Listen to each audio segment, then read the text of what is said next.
श्रीराम समर्थ सुप्रभातम. हिंदू जागृती न्यास आणि श्री घंटाळी मंदिर संस्थांच्या प्रभाते मनी या कार्यक्रमात अमृतापाध्येचा सस्नेह नमस्कार. श्री ब्रह्मचैतन्य महाराज गोंदवलेकर प्रवचने 21 नोव्हेंबर. कल्पना थांबून वृत्ती स्थिर झाली पाहिजे. एखादा मनुष्य तालुक्याच्या ठिकाणी गेला आणि त्याला तुम्ही कुठले असं विचारलं तर तो आपल्या खेडेगावचे नाव सांगेल. जिल्ह्याच्या ठिकाणी गेला तर तो तालुक्याचे नाव सांगेल. इलाख्याच्या ठिकाणी गेला तर जिल्ह्याचे नाव सांगेल. तसेच दुसऱ्या प्रांतात गेला तर आपल्या इलाख्याचे नाव सांगेल आणि परदेशात गेला तर आपल्या देशाचे नाव सांगेल.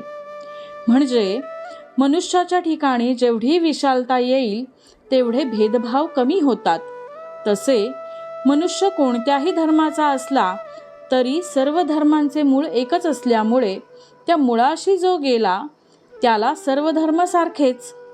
पण एवढी विशाल दृष्टी येईपर्यंत जो ज्या धर्मात जन्माला आला त्या धर्माचे आचरण करणे हेच हिताचे असते. सुख मिळवण्याच्या आपल्या सर्व कल्पना आज खोट्या ठरल्या आहेत. आपण प्रथम अशी कल्पना केली की श्रीमंतीमध्ये सुख आहे.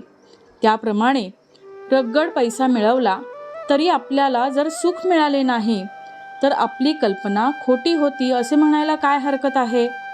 एकच वस्तू एकाला सुखरूप वाटते तर दुसऱ्याला दुःखरूप वाटते. म्हणजे ती वस्तू मुळात दोन्ही नाही, सुखरूप नाही आणि दुःखरूपही नाही. जी वस्तू आज आपल्याला सुखाची वाटते ती उद्या तशी वाटेलच असे नाही. आपली बुद्धी स्थिर नसल्यामुळे आपली कल्पनाही स्थिर नाही. म्हणून त्याच वस्तूमध्ये सुख आहे ही कल्पना देखील खोटीच असली पाहिजे. ती तेवढी खरी आहे असे आपण का म्हणावे. जगातली आपली नाती आपण कल्पनेनीच लावतो. ती नाही म्हणायला किंवा विसरायला आपणच तयार होतो. आपल्यावर संकट आले की आपल्याला पूर्वीच्या गोष्टी, नाती वगैरे गोड लागत नाहीत. त्यावेळी आपल्याला चैन पडत नाही. हा सर्व कल्पनेचाच खेळ आहे. एका काट्याने दुसरा काटा काढावा आणि नंतर दोन्ही टाकून द्यावे, त्याप्रमाणे एका कल्पनेने दुसरी कल्पना मारावी आणि शेवटी दोन्ही कल्पना नाहीशा कराव्यात. कल्पना करायचीच तर भगवंताच्या विषयी करूयात. भगवंत हा दाता आहे, त्राता आहे, सुख देणारा आहे अशी कल्पना आपण करूया. त्यात खरे हित आहे आणि त्यानीच संसार खरा सुखाचा होईल. कल्पनेचे खरे खोटेपण हे अनुभवाअंती कळते. म्हणून अनुभवानंतर कल्पना थांबली पाहिजे.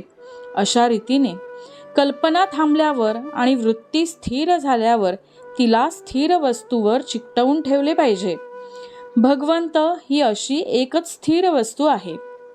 अमुक एक वस्तू मजपाशी आहे म्हणून मी सुखी आहे या वृत्तीमध्ये राम नसून काही नसताना वृत्तीचे समाधान टिकले पाहिजे आणि वृत्ती भगवंतापाशी स्थिर झाली पाहिजे.